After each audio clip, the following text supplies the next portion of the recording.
Assalamualaikum warahmatullahi wabarakatuh. Ketemu lagi sama aku Ica di channel Penjahit Ima. Kali ini aku mau berbagi tips pengalaman aku agar menjadi penjahit yang tepat waktu. Sedikit motivasi dari aku, jangan takut untuk memulai usaha. Percayalah, setiap usaha pasti akan ada hasilnya.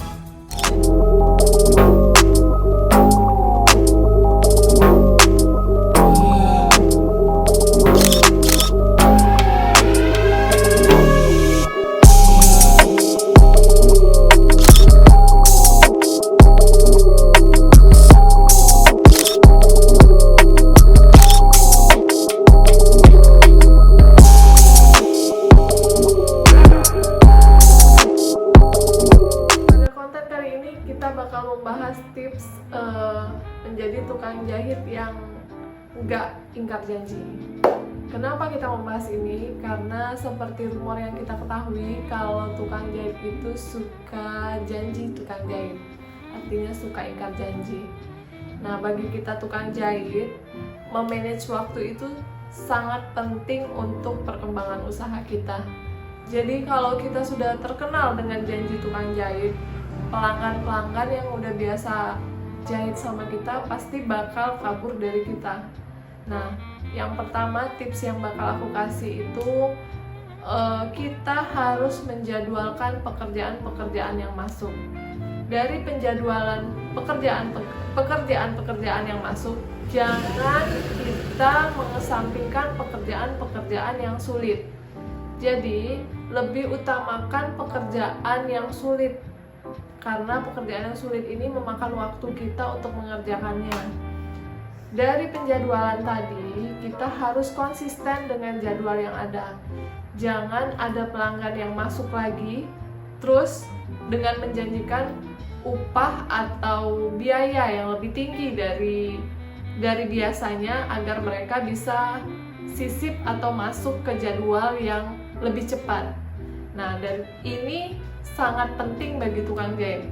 Beberapa orang pelanggan yang datang tiba-tiba terus janjiin kita mau ngasih biaya yang lebih asal mereka bisa siap dalam 2 hari atau dalam 1 hari, bisa aja seperti itu.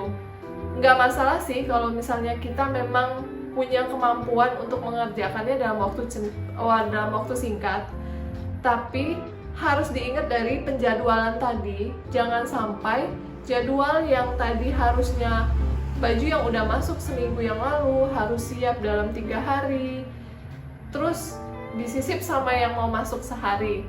Nah, itu bakal membuat kita keteteran sendiri. Jadi intinya kita harus konsisten dengan jadwal yang sudah kita buat. Jangan sampai pelanggan kecewa dengan kita.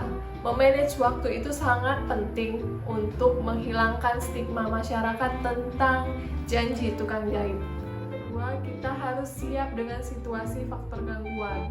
Jadi setiap minggu itu kita harus menjadwalkan 1 hari kosong untuk faktor gangguan. Faktor gangguan tadi bisa berupa mesin yang bermasalah, kondisi tubuh yang sedang tidak fit, atau gangguan lain di luar pekerjaan kita. 1 hari yang tadi saya sebutkan itu apabila tidak terjadi dalam minggu itu gangguan yang saya sebutkan tadi, proses produksi kita tetap berjalan.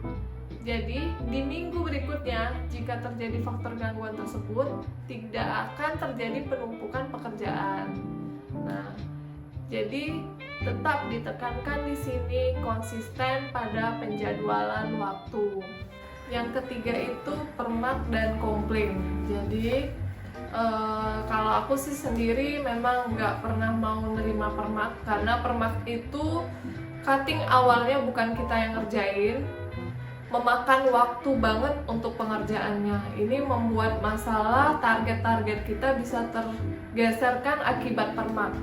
Dan biasanya karyawan-karyawan juga agak males mengerjakan permak ini. Nah, kalau komplain itu memang tanggung jawab pekerjaan kita. Untuk komplain sendiri biasanya kita kerjakan saat fitting. Jadi setelah mereka fitting langsung kita kerjakan komplain. Jadi tidak ada penundaan pengerjaan atas komplain tadi. Nah, di sini tadi dengan adanya tertunda komplain itu bisa sangat mempengaruhi target-target harian kita. Jadi tetap di setiap poinnya intinya manajemen waktu. Manajemen waktu itu sangat-sangat ditekankan di sini. Bagi kalian yang baru memulai usaha jahit, saya sarankan untuk benar-benar fokus pada manajemen waktunya, karena manajemen waktu ini berpengaruh terhadap kepuasan pelanggan kita. Harus kita akui, kepuasan pelanggan itu bukan hanya hasil karya kita yang baik, kualitas kita yang baik, tapi ketepatan waktu yang dijanjikan juga mempengaruhi kepuasan pelanggan.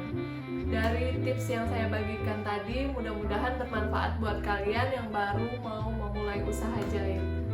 Stay tune terus di channel ini, jangan lupa like, komen, dan subscribe channel ini ya. Terima kasih.